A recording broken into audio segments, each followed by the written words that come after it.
We're live. Hi, Ravens! How's it going?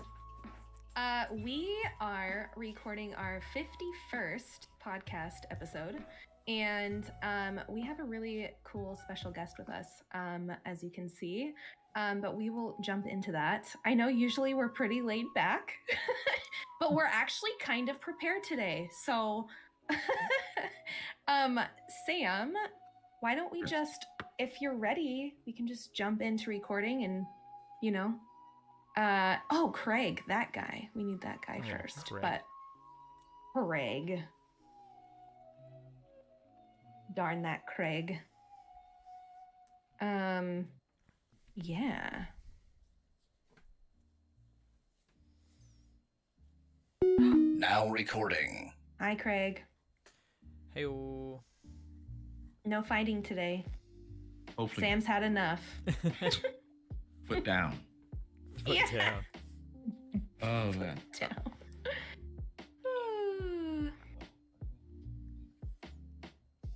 All right. Are we all ready? I think so. Yes. Cool. All right, and we will begin in 3, 2, 1.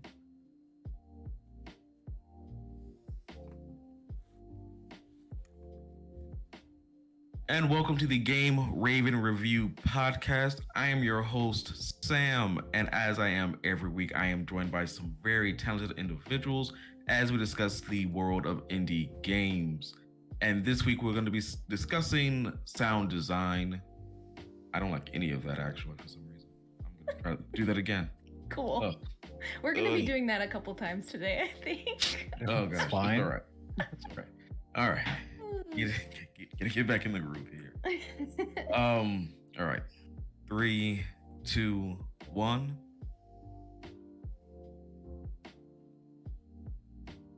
And welcome to the Game Raven Review podcast. I am your host, Sam, and as I am every week, I am joined by some very talented individuals as we discuss the world of indie games.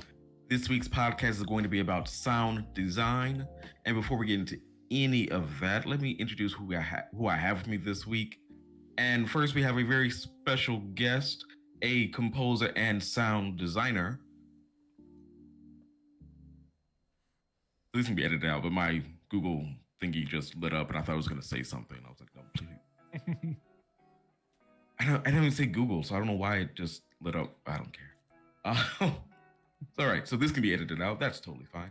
Yeah, hey. Hooray for editing. Silent. Yes, it's wonderful. Editors should be praised and loved more. Oh, man. And again, also, man, I'm going to do this. Again, sausage being made. Fabry. Yeah, Fabry. Okay. I'm very self-conscious about it because I'm like, I want to say it the best I can. Just don't mind. Don't worry.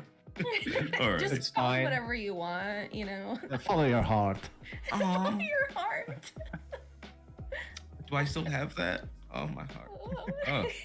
All right. All right. And back in 3, 2, 1.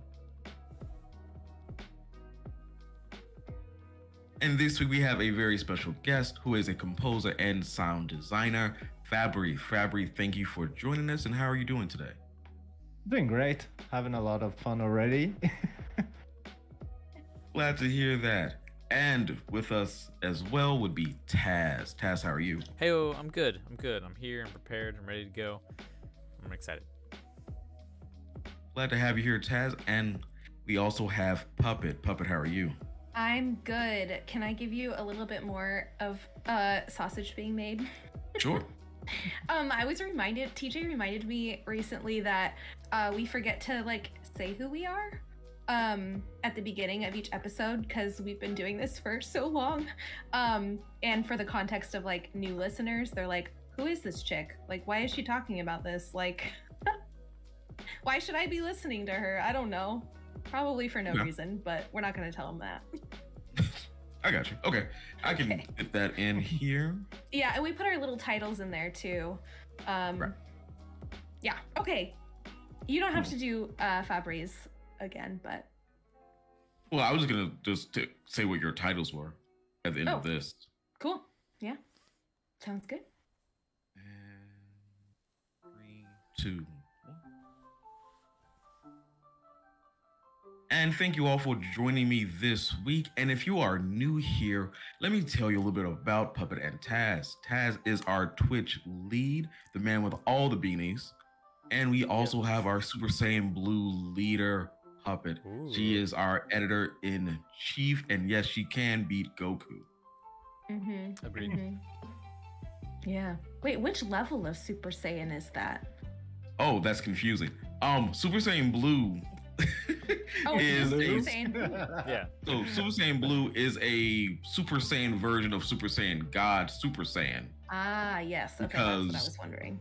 That's red hair. So whenever you want to go red hair, you go Super Saiyan God Super Saiyan because that's how names are. Thank you, Dragon Ball. And then Super Saiyan Blue was literally like in the movie, just said to make it uncomplicated, we're just gonna call it Super Saiyan Blue. Like that's literally the line. Yeah. That to make it less complicated of Super Saiyan God Super Saiyan Blue. Yeah. Cool. Oh my God, that makes it a lot easier versus having to say Super Saiyan God Super Saiyan all the time because that's it's just again love anime. Anime is the best and the silliest. Oh Okay. man. But yes. We digress. I stopped watching Dragon Ball when they were using numbers for the Super Saiyan. Oh, yeah, Blue they did Saga-ish. Right. Oh my god. Nothing like Dragon Ball, let me tell you. Mm-mm. Tell me, young Sam was running. I was in car, physically, in my mind running to go home to watch the Dragon Ball because I have to know if Frieza's gonna die today or not. And that episode, This is Frieza gonna be the defeated. episode. Mm. But been He'll here come for back the in a Nine, few it's years. 9 years. episodes so far. Let's see if this is the one. Yeah. You can have like Frieza 2 or something It's come gonna be back. transformed yet? I don't know. A spirit of 10 Frieza. I don't know. Technically, you do have Mecha Frieza because after Oh, Frieza yeah. died, quote unquote, spoiler alert for a 30-year-old anime. 40-year-old actually, I think it was in the 80s. Goodness. But ew. So Goku like spares Frieza. Frieza's like, oh, I want my revenge. His dad comes finds him. Dad then rebuilds him to be Mecha Frieza. Then he gets killed again. But then we have to help out because the world's gonna be Thanos snapped because Goku is dumb. And they need like 10 fighters and they only have 9. And so they resurrect Frieza because Frieza's big and strong and also can also now go golden because he needed a new form. I can't Dragon keep Ball up. knowledge. Anywho, we digress. Yay for editing. Yes. So thank you all for joining me this week, and we'll be right back to what we've been playing. See you on the other side.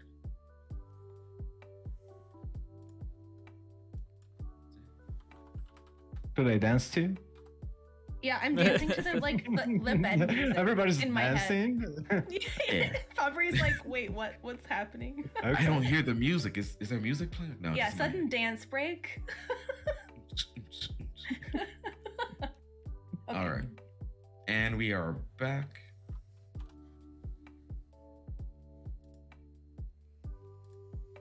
And welcome back to the Game Raven Review podcast with our segment What We've Been Playing, when we discuss about what we've been playing for the last week or so. And Fabry, since you are the guest, what have you been playing lately? Oh, okay. I'm more like a retro gamer, so I tend to play lots of pick one console and go through the library. I was playing the TurboGrafx this week. Well, that's too old for you. Sorry. I know TurboGrafx. I am here for that. Okay, but besides that, played some East 8 again because there are some updates that and you can now play co-op. I'm not sure if you guys know the East franchise. Mm-mm. Okay. It's a JRPG. It's actually written YS, so a lot of people say Wise. very nice game. And besides that, Overwatch and Koi Koi Japan, which is a Hanafuda game that I like to play just to pass time. Very nice. I think I've seen. Is it Wise? Is that how you say it? It's that's the way you write the name. It's YS, but you say East. East. Yeah. This looks familiar. Like the art I'm looking at here looks familiar, but I can't place it. It looks cool though. Yeah, Again, it's what- really cool. It's really nice. Oh yay, there's a girl with blue hair. On brand. Perfect. On brand. Yeah. That's Dana. Sweet. I always like finding people I can cosplay. Okay. Oh, you can be That's a nice Bulma. one. Bulma has really short hair though. No, she's had so many different designs throughout the That's years. true. Yeah. That's true. I'm just thinking of Dragon Ball Z because that's what always comes to my mind because that was my first one. True, Thinking of true. Frieza. hmm If that gets edited out, no one's gonna know. It's like, why are they talking about Bulma? It's like, yeah, Right? should We just be for the live streams. Should be for the live. I should come up with a podcast where it's just the really random things we talk about all compiled into one With no context either. with Like, no they- context. It's that Patreon Game Raven content, Review yo. podcast. No Ah. context. Okay. And Taz, what have you been playing? Ooh, I've been playing a game that I talked about a while back on my summer preview, way back when. I've been playing Tribes of Midgard. I streamed that on the Game Review channel on Monday night, solo, and then this last week I played it with my boys, and it was a good time. It was a good freaking time. Playing the game was a lot different than what I had expected, not in a bad way at all. So the game is up to, you can play it all by yourself. There is a solo mode, or there is a kind of matchmaking co-op mode for up to 10 people, up to 10 players. Essentially, it's kind of like, it's like a bunch of genres blended together because you got some like crafting, you got a little bit of survival. Actually, I wouldn't even, yeah, I guess you have to have some survival, but there's also kind of like a MOBA aspect. You got some Dota and like League going on because at night, I mean, you already have an encampment, you already have a village, right? But you're already dead. You're already dead. So this is like you venturing off to help the lands, like after you go to Valhalla, because you've earned the right to drink with the warriors and fight like with them as well. So that's where like the roguelite element comes in, because when you die, you're not like dead. You just go back to the lobby. You know, you claim all the challenges you've completed, which then can advance like how quickly you can start, like how quickly you progress your next round, your next match. Do not get attached to your world because you will lose. Or if you defeat a Jotun, the Bifrost, like I know I'm saying a bunch of things right now that do not make sense to those of you who've not played it. I'm just trying to like that's literally like how it is. Like it gives you the tutorial and you're like, okay, cool, easy. And then you start playing the game, you're like, oh crap, there's a lot more to this than I had thought, which is great. Love that.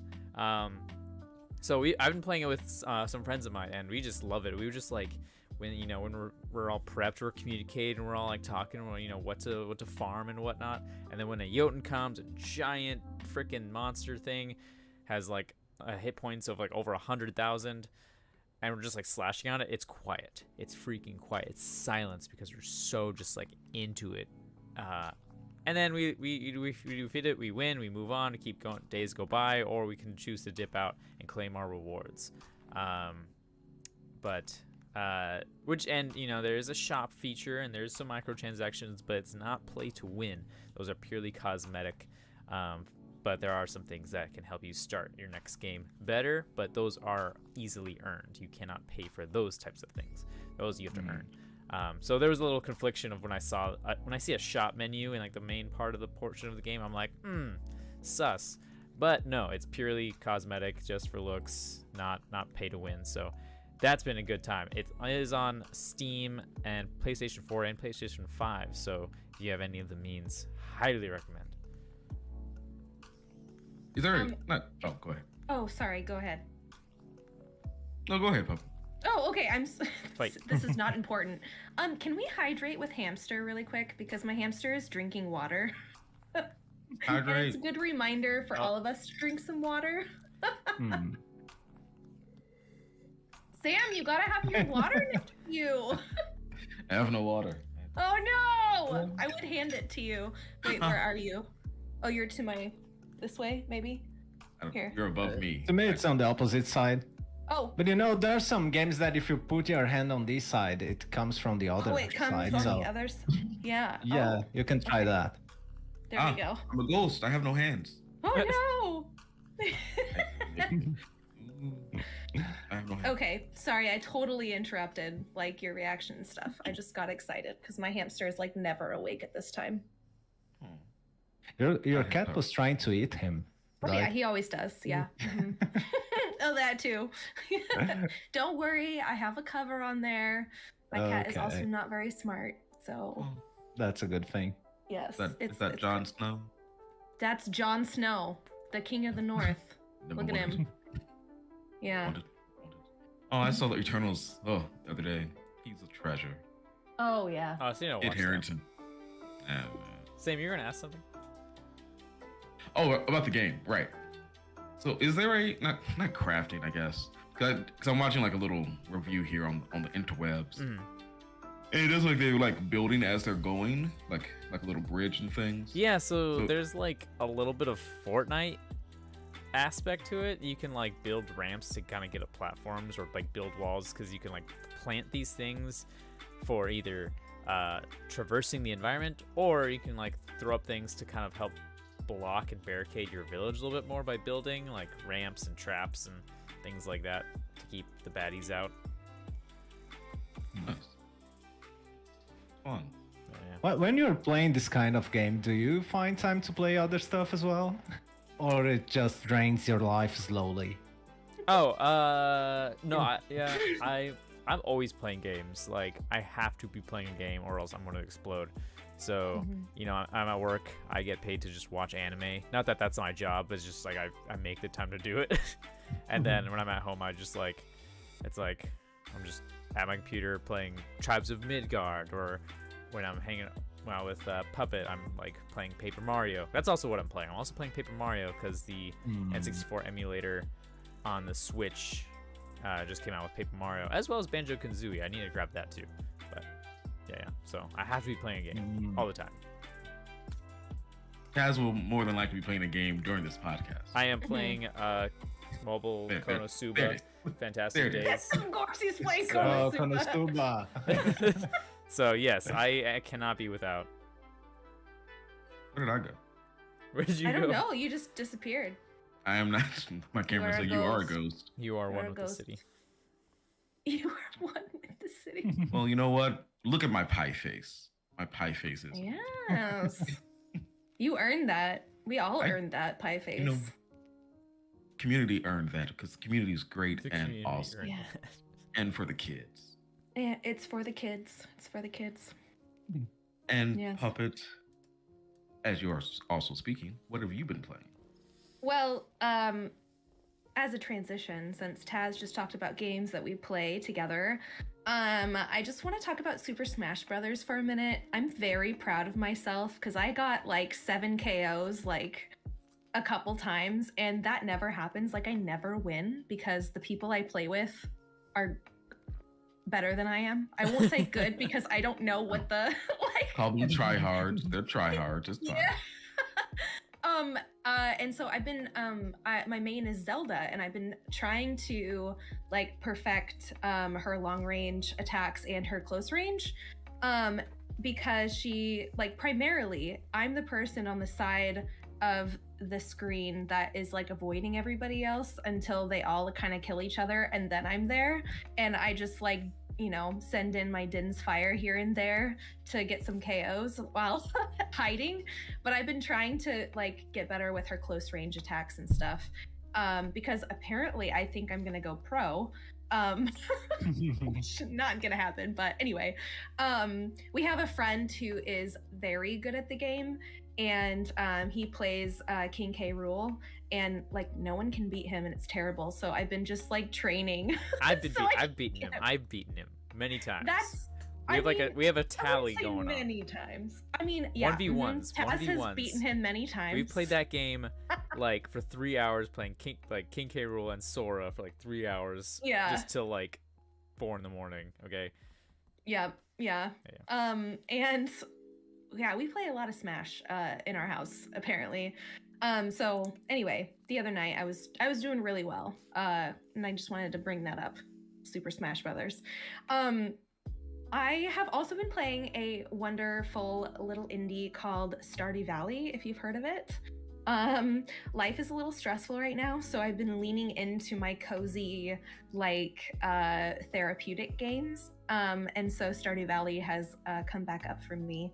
Yeah, and I was sick for a while, as you guys know, with the COVID, unfortunately, and I was so exhausted that I like couldn't do anything. And so Stardew Valley is a really great game to play when you're really sick because it makes you feel like you're accomplishing something when you're like not having to expend like your physical energy. So highly recommend if you are finding yourself exhausted and kind of overwhelmed and want to feel like you're kind of in control again, or like you know, accomplishing things. It's a great game for that. I have a confession to make about that, just to not lose the moment. When I feel sick or something like that, I like to play Candy Crush. Nice. Candy Crush? Are you seriously?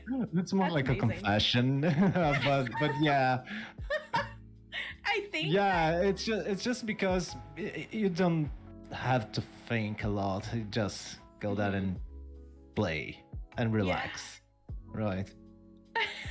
Yeah.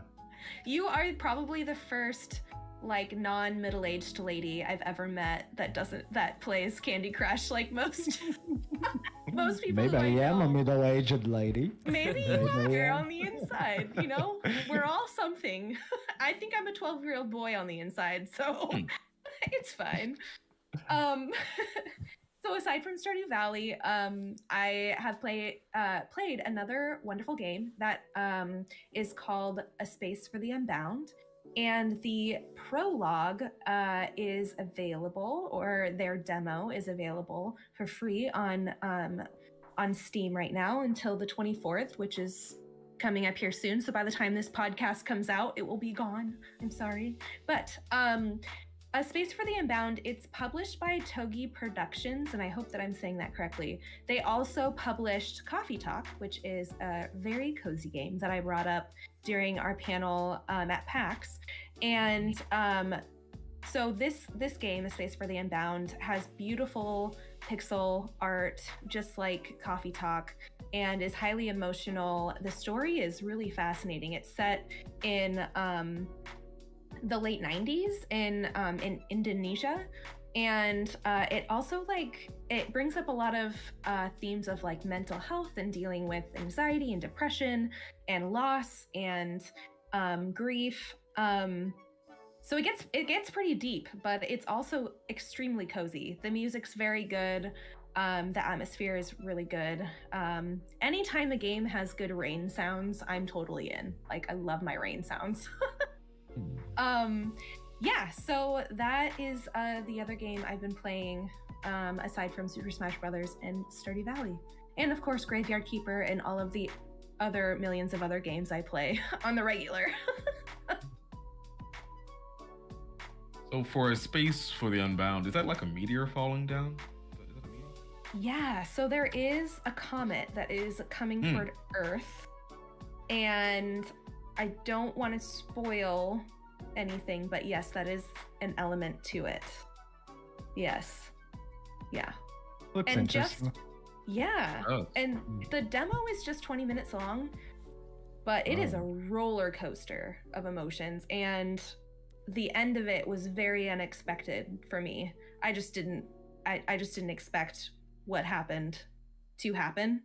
I'm trying to talk about it without like Spoiling a things, yeah. Yeah, but I really recommend if you have an extra 20 minutes, just to experience that. I'm excited for the full game. I think it's going to be really interesting. It reminds me a bit of Omari, which is another RPG that I've loved a lot. And not in gameplay, but in story. And if you've played Omari and you'll play this, you'll understand what I'm saying. But anyway, there you go. Very nice. Very nice. Well, thank you all for, again, sharing what you've been playing. And we'll be right back with the question of the week. See you there.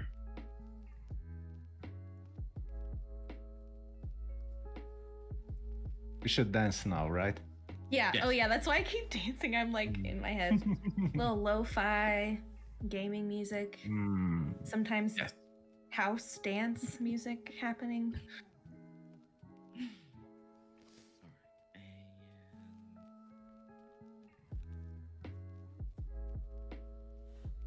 And welcome back to the Game Raven Review podcast with our question of the week. Every day in our Discord, we post a question. If you'd like to join us in answering those questions, please go to GameRavenReview.com and a link to our Discord review right there for you. So the question I pulled for this week is going to be, what is the highest number of playthroughs that you've done for a single game? Taz, I think I want to go to you first.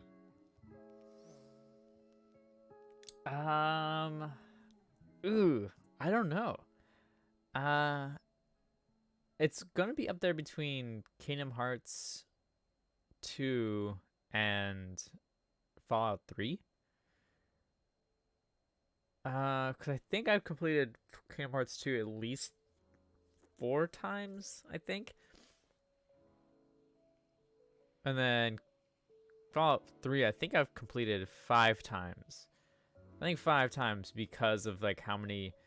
It was like I did a good ending, a bad ending, and then I got the DLC expansion to continue the game. And then I did those because even those have options to do things. So yeah, I want to say completed it 5 times. It's Fallout 3.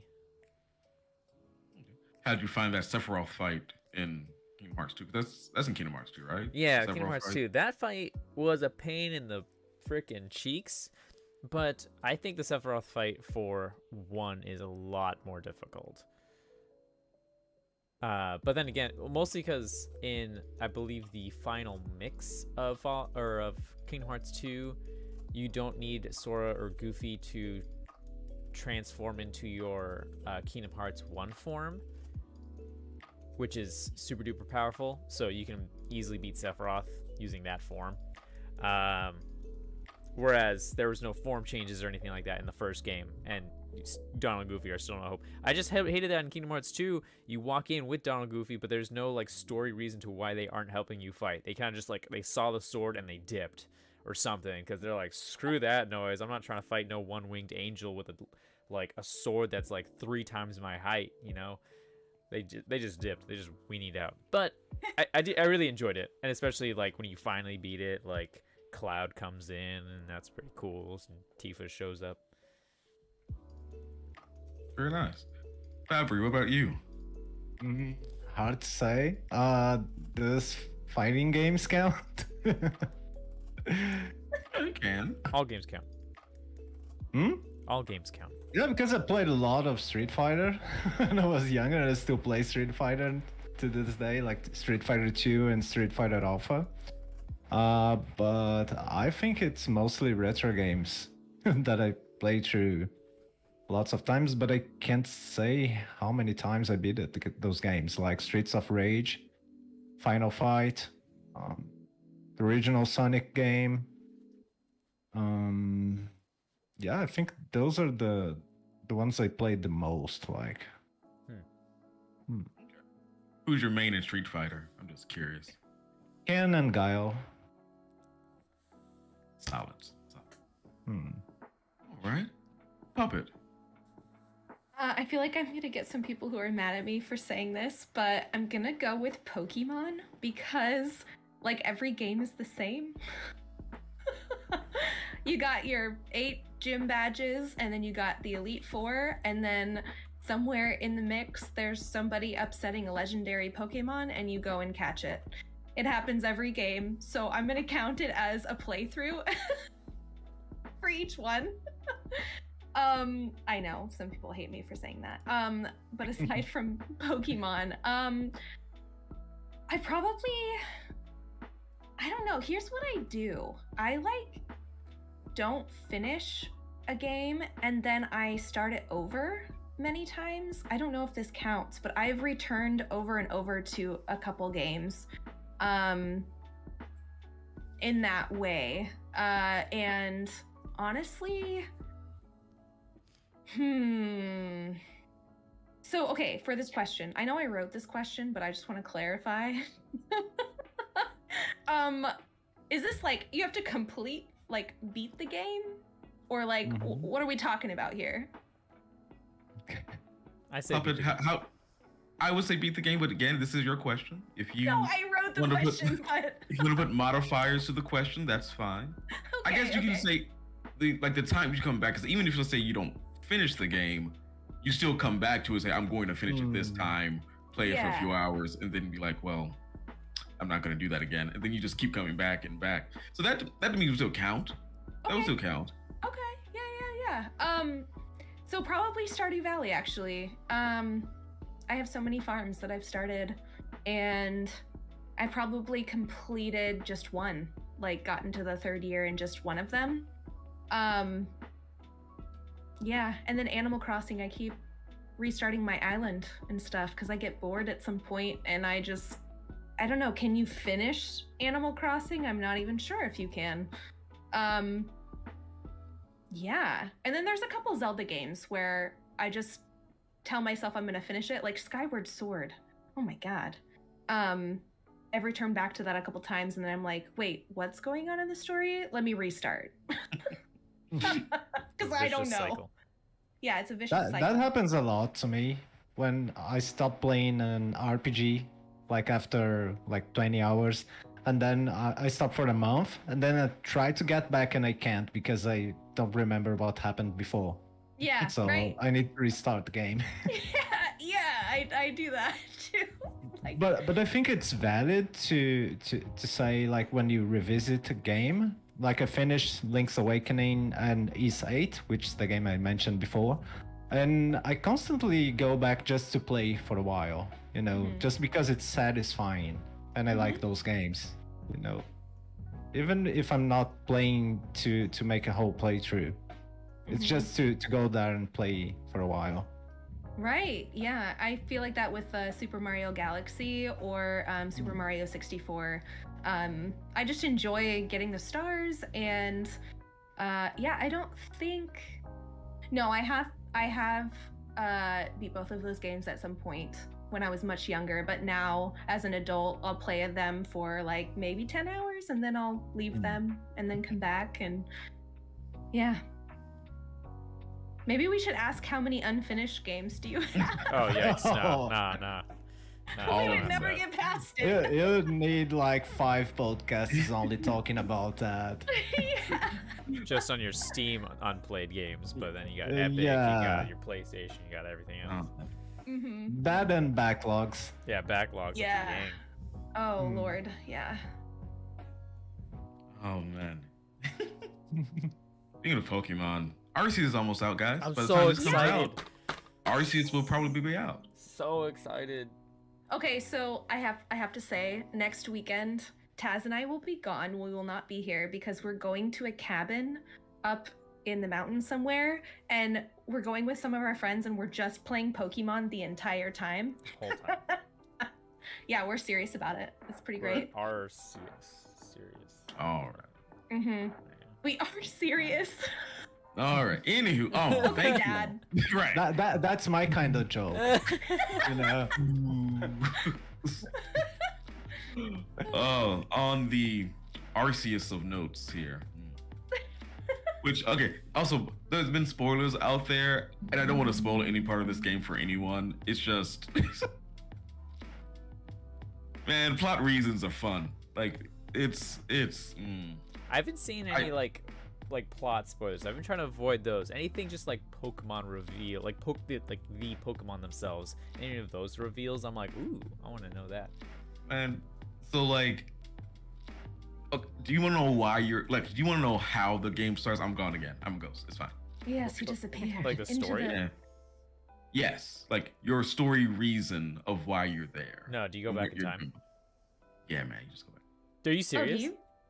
Like literally, RC is like, "Hey, my boy, I'm gonna send you in the past, collect Pokemon. You will find me," and then you're just dropped off, Cool. and you're like, yeah, okay, so that explains An why. isekai? What? It's just an isekai. You It just is get literally God isekai, came and dude. said, "Hey, you, I need you to do a thing. Do it now. I'll see you in like a month or so, I guess." Okay. Okay, so there's multiple reasons why they remastered Pokemon Diamond and Pearl, and why the protagonists for this game look the exact same. It's because they are them. Pretty much. That's awesome. That's Yay, blue amazing. hair. Yes. That's hilarious. I have cosplay material for a long time. You could be one of them. I forgot what the Dawn. town is called. Yeah. The town is called something, whatever. With Yeah. Your Piplups and your With your Piplups. Rowlets. Yeah, Rowlet. It's Cyndaquil. That's the other one. I was like, where's the other one? Yeah, it was not Piplup. It's Oshawott. Oshawott, your water type. Yeah. Yeah, I don't know why they chose that, but oh, hi, cat. It's pretty random. Yeah, it is. But hey, if you, yes, you, listener and or watcher, would like to answer questions like this, please join our Discord again at GameRavenReview.com, and a link will be right there for you.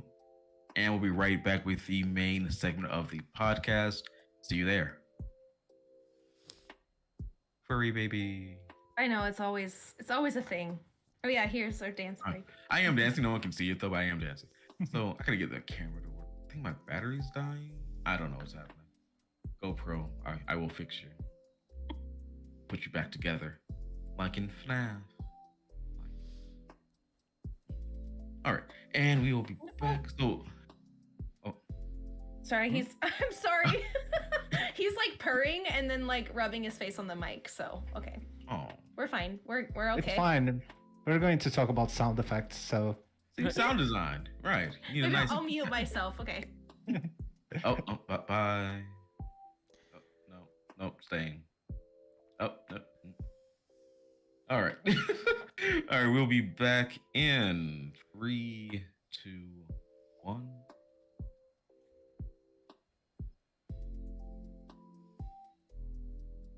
And welcome back to the Game Raven Review podcast with our main segment about sound design.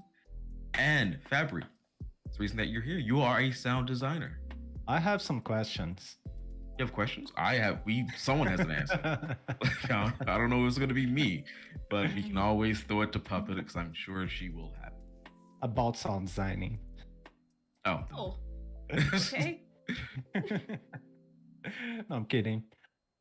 So Fabry, let's start off with our first question for you is how did you get into sound design? I was invited by a friend who was making a visual novel to compose the soundtrack for her. That's basically the short answer. I was not a game composer. I actually come from a marketing background. I have a bachelor's degree in advertising and marketing. So any sort of music production I did before that was for TV commercials and short films, not video games. And when she asked me to make the soundtrack for her game, I felt I had to study and learn the medium to understand how the productions for video games were different from film scoring and this kind of stuff. And that's how it started, basically. She ended up not publishing the game. It never went out. But I decided that was something I loved because I always loved video games since I was a kid. And I felt that was the career I wanted to pursue. So basically, that's how it started. Very nice. Hmm. Are you working on any projects currently? Yeah, actually, Puppet streamed one of the games I'm working at a couple of weeks ago. I think it was last month actually, but time flies. um, yeah, I'm working on Twilight Star Heart of Air, which is a RPG that's heavily inspired by the old PS1 JRPGs with more modern mechanics. And besides that, I do some commissions. I work for other smaller projects, and also I have partnerships with audio companies where I do like some beta testing for them and audio demos for their products as well. It's like kind of like endorsing thing. So yeah. I have a quick question that kind of is off script a little bit, just because you were talking about how you made music for film. I'm wondering how is making music for film and other projects in that way different from making music for games? That's an interesting question, and this is why I started studying gaming audio. Music for games is dynamic. It depends on players' actions, right? For film score, you have the scene, so you can compose for that scene and follow what's happening on screen and base your composure on that. For games, the player can just stay idle for like 10 minutes and the music can change, right? But as soon as the player hit a button, you need to change the music. That's an hypothetical situation, but that can happen. So you need to be prepared for that when you are composing. And that's the most tricky part, actually. It's not that different, but if you're just a film composer and you are trying to get into games, you need to be aware of a couple of details that are different, even including sound formats like MP3, WAV, etc. Yeah, I have a couple friends who work on music for games, and it's very different from anything I've seen because of how you need to be able to loop certain parts and to provide like certain elements to the developer, like in your track itself, and how it's split and everything. So yeah, I'm sure we're going to get on to what is most challenging for you later on, but I just wanted to slip in here and just ask you the difference, because I know that I'm learning that there's a big difference. So yeah. There is. Sorry. Go ahead. No, there are lots of details that are different. I don't see them as much big of a deal as soon as you learn them and how to handle them. But if you come unprepared, you'll have problems. That's what I think. As with anything, I think. Yes. Yeah. All right, Sam. It's back to you. Sorry. Oh, no problem at all. And again, you mentioned this, so let's kind of, again, go a little bit more off script of asking what is your most challenging project? Okay. In what sense? I guess overall, in terms what of has the been composition itself, I think to me, composing is like the fun time. You know, even if it's challenging, it's like fun challenging. So it's hard for me to say there was a project that was really hard to work on. I think for a composer, and especially a game composer, the hardest part, the most challenging thing, is the side work that you need to do to promote yourself, to make connections, to the thing that's not about the composition per se, but it's necessary to do in order to, you need to pay the bills at the end of the month. So you need to learn how to get yourself out there and get noticed. And to me, that's the most tricky part.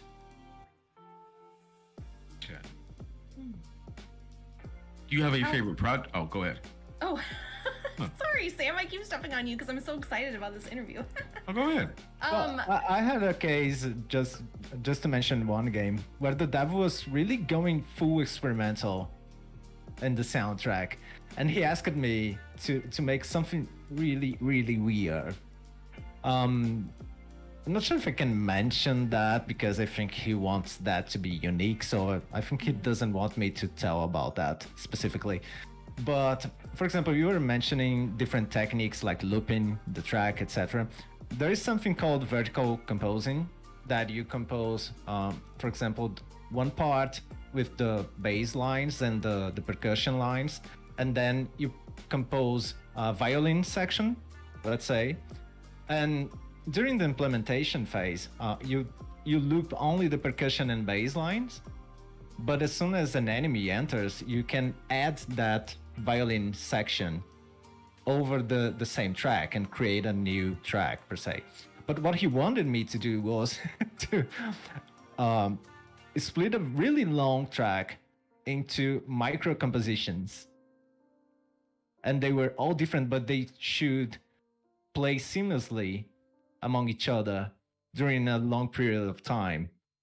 So instead of making a 5-minute track, he asked me to compose like several 15 seconds different tracks oh, that were different but still sounded like the same thing, like part of the same thing.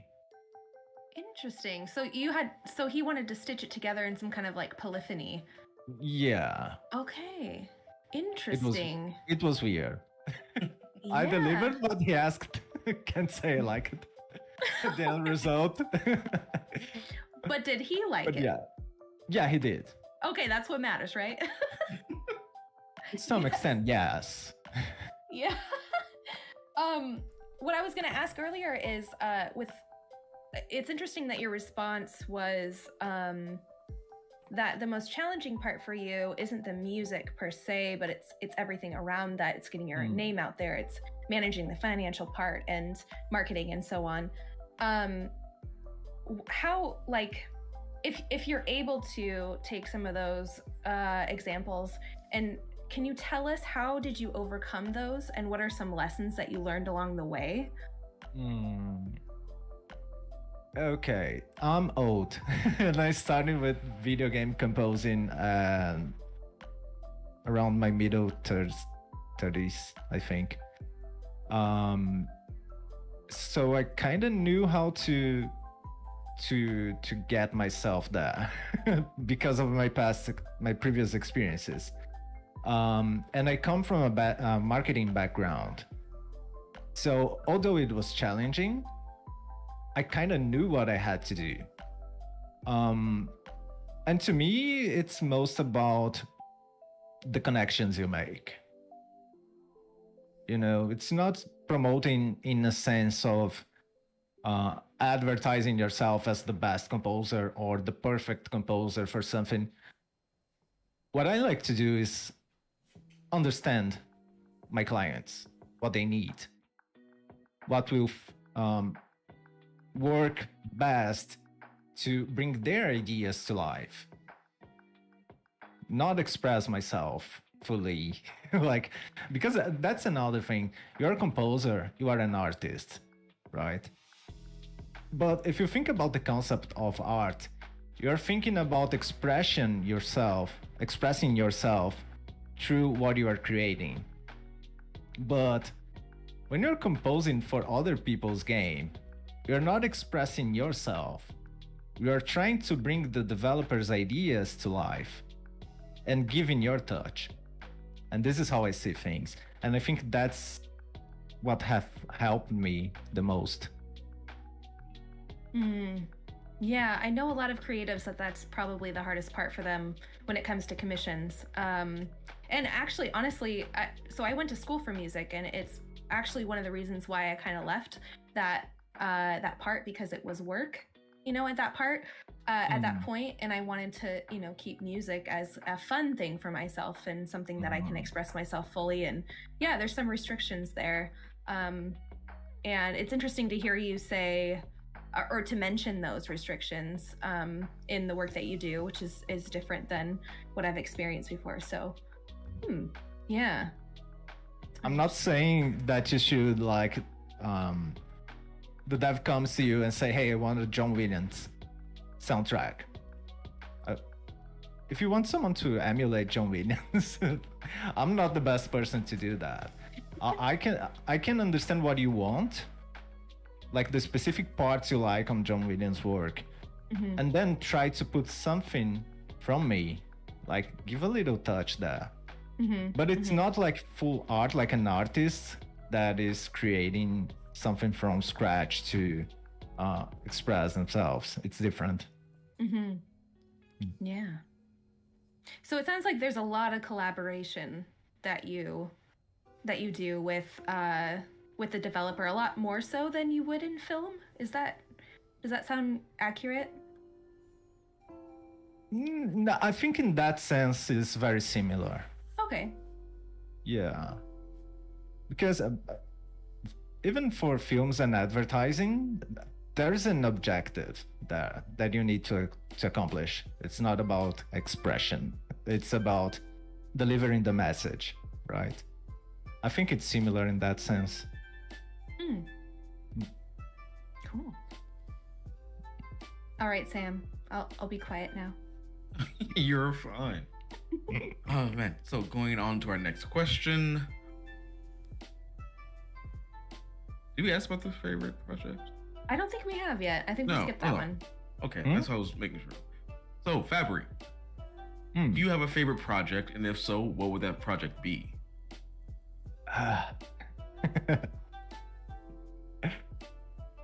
That's a tricky one. Of course I do have one, but I don't want the other ones to sound less important than they actually are. But I would say like each project is different, so I love them in different ways. But my work on Twilight Star is special to me because it opened lots of doors for me, like this podcast, for example. And also because the team is so amazing and they honestly feel like family to me. And I think this is what makes it so special to me. So yeah, it's Twilight Star Heart of Air by Dragonclaw Studios. Very nice. Again, it's kind of like that favorite child kind of question for a parent. It's like, no, I love all my children. You a little bit more than the other two, but I like you all in different ways. Yeah. But maybe you a little bit more than the other one. Don't worry about that. No. Don't worry about that. Don't tell your sister. It's fine. Oh no, I truly mean that because they're different. You know, I'm not like just a composer for RPGs. I compose for fighting games, adventure, puzzle games, and they are different. They have different qualities and different challenges when you're composing. So I really mean that. But there is this other side on my work with Dragonclaw Studios that makes it more special to me. Yeah, I do have to say I recently joined their Discord in the last month or so, and they have a wonderful community. It is very supportive and open, and I have met some really incredible people through that Discord. And you know, I say this about every indie developer that, you know, they're just it's a wonderful community in general, but I think Dragonclaw has a very unique sense of community about them. The relationships seem to be really strong and genuine, and there's people at Dragonclaw that genuinely care about others and what they're doing, and it's just beautiful. I really admire it. Yeah, they started as modders actually, not as developers. Yeah. Huh. They started creating mods for 2 games that I don't remember the names right now. I don't want to say that incorrectly. But I think that helped a lot for them to have this sense of community. Because they were together before the studio formation. Yeah. Yeah, and with modding, you have to kind of listen to what people need or want. That actually makes a lot more sense after playing Twilight Star. There's so much freedom as a player to adjust settings as you want them. Is that a gust of wind? Yeah. I don't think the camera will pick that, but a storm is coming. Ooh. See, we don't Yeah. have those cool storms here. They're not cool, actually. Oh, but I no! hope. you It's gonna like a be tropical okay? storm. I hope so. Uh-oh. Okay, well, hurry up. We'll get the interview in before the power goes out or something. Yeah, Okay. I hope we don't run out of power. Oh, but I think yes. it's fine. Please stay safe. Same. Again, for everyone wouldn't probably know this, I live in a place called Dallas, Texas, where last year we had like a big ice storm. Oh. That then, because Dallas, Texas doesn't get ice storms ever, our infrastructure just shut down, and sadly, a number of people just had no power, and it was several days of just for some again living in. Yeah, Again, I have a couple of friends that are from Texas. One actually moved after that to LA because he lost. No, I mean because he lost a lot of stuff. So he had to start all over again, and he decided to go to LA to have a new start. You know, it was kind of sad story, but he's doing great now. So I'm really happy for him. Wow. yeah, I'm not surprised after learning a lot of stuff about my state that I didn't think I needed to know. Because why would it snow here? It never has. To then seeing that, it's like, yeah, this infrastructure here is the worst. And I love the news stories I keep seeing this year of like, no, we're prepared. No, guys, no, seriously, no, guys, we got it this year. This year, we worked extra hard to make sure nothing goes down. Like, I don't believe you. Yeah, you become skeptical, right? Oh man, so hopefully again you are safe, and also everyone who's listening to this podcast will also be safe this year. Oh man. But to get to the last question as well of our podcast for this week, we have something I guess a lot of people can learn from. What advice about sound design would you give an indie developer who is making their very first game? Hire a composer. Okay. No joke. The thing is, I see lots of games with potential sounding bad. Because one, the dev wants to make everything himself, and he has no clue on how to make music, and even worse, how to make music for games. And second, there are lots of beginner composers, people that are starting in this area that need an opportunity to start. And they will not charge you a lot of money for that. They will probably not even charge anything because they need to build a portfolio. So if I have an advice to give a developer like this is to look for a composer that is at the same level as you and try to go together, you know. And now it's the self-promoting part. I'm writing a book. Oh. And it's called Game Audio for Solo Devs, Very cool. which I try to approach that matter. Because to me, that's a serious problem. And I started writing a book because after participating on a game jam, I saw like a couple of teams that didn't have a composer. And I asked one of the devs, why don't you have a composer? Because I saw lots of composers looking for teams. And one of the responses I got was, because I do not trust composers. I had problems with them in the past. And what happened to me, I have participated on game jams before, had problems with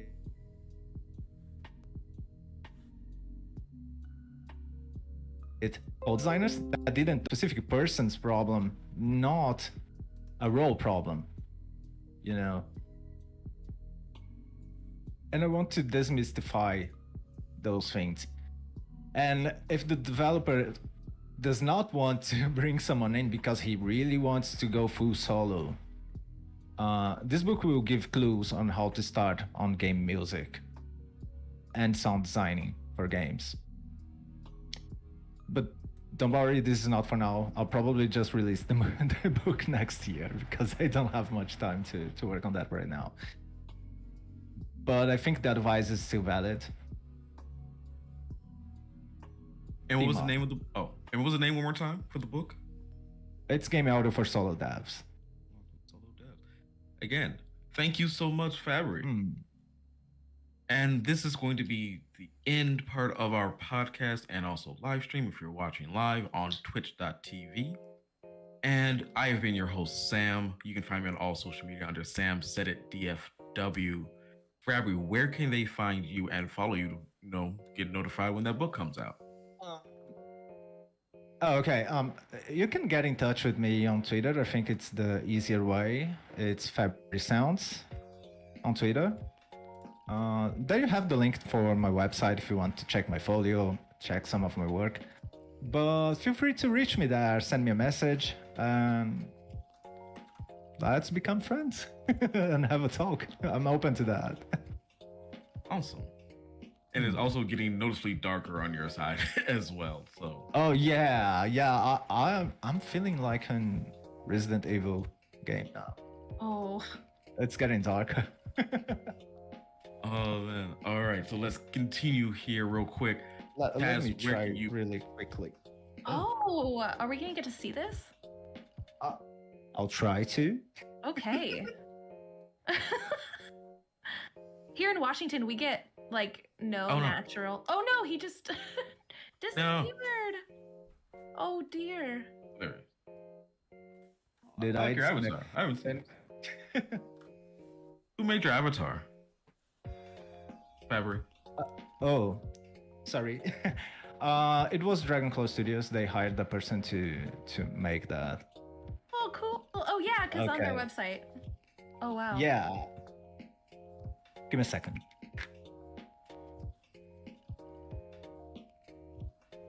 I'm so interested because here in Washington we never. I'm not sure I can stuff like show this properly. Yeah, it's not showing properly, but yeah. Wow, I think I could hear it for just a second. Yeah.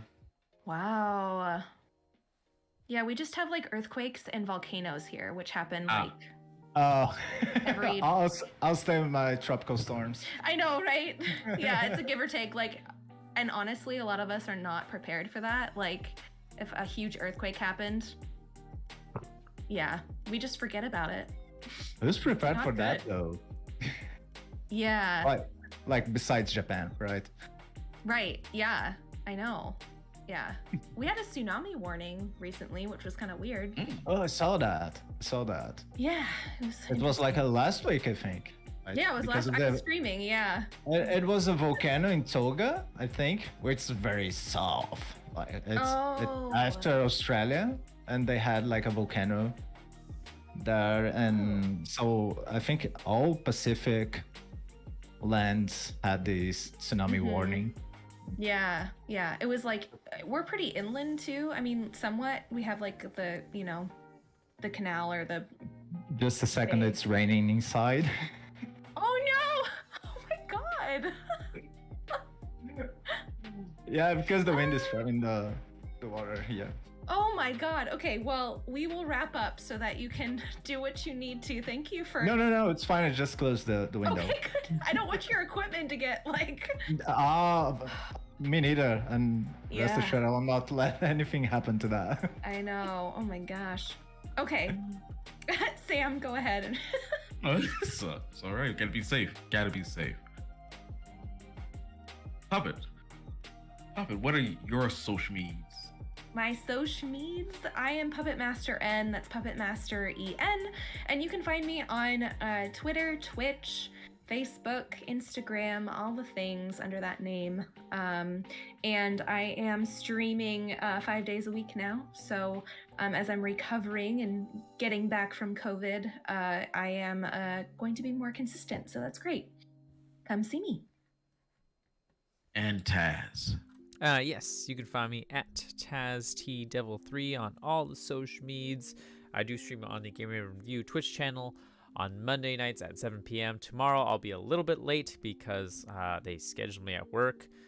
Lame. But I will be there about 8 p.m. tomorrow night. I'll probably be doing some more Tribes of Midgard, either with the homies or by myself. We'll see what happens. But yeah. Thank you, Taz. And as always, you can find us on Twitter and Twitch at Game Raven Review and GameRavenReview.com. And also, if you like, you can join our Discord. Link is on GameRavenReview.com. Thank you for listening. Thank you for watching. And have a fantastic week. And until next time, goodbye. Bye-bye. Bye, everyone.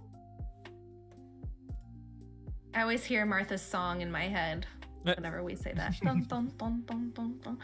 Hey, are we done? Are we good? Are we offline? We're Gucci. We're not Gucci. Say bye to stream. Bye. Bye, stream. Bye, stream.